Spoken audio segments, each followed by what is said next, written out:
کہ تمام انسان پیدائشی طور پر برابر ہیں، گورے ہوں، کالے ہوں، پیلے ہوں، لال ہوں،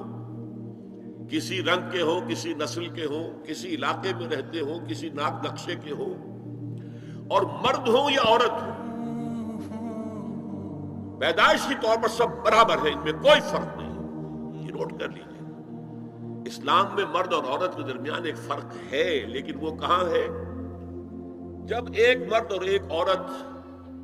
شادی کے بندھن پر بندھ جائیں اور ایک خاندان کی بنیاد ڈالیں تو خاندان کے ادارے کا سربراہ مرد ہوگا، اور یہ ظاہر بات ہے، دو اور دو چار کی طرح کی بات ہے کہ کسی ادارے کے دو سربراہ نہیں ہو سکتے، ایک سربراہ، اس کے نیچے آپ اسسٹنٹس، ڈپٹیز جتنے چاہے رکھ لیں۔ کسی بھی فرم کا مینیجنگ ڈائریکٹر ایک ہوگا، ڈائریکٹرز 10 رکھیں، 20 رکھیں، 50 رکھیں، دو برابر کے اگر سربراہ ہوں گے تو فساد ہی فساد ہوگا۔ تو یہ انتظامی برتری ہے، جیسے دفتر میں ایک چپڑاسی ہے اور ایک دفتر کے اندر افسر بیٹھا ہے، ان میں فرق ہے،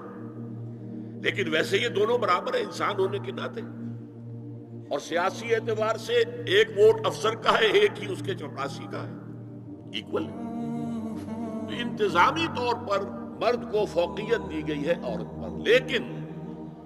جو شرف انسانیت ہے، ہیومن آنر، ڈگنیٹی، یہ برابر شیئر کرتے ہیں، ان میں کوئی فرق نہیں۔ یہ سبق پڑھایا اسلام نے،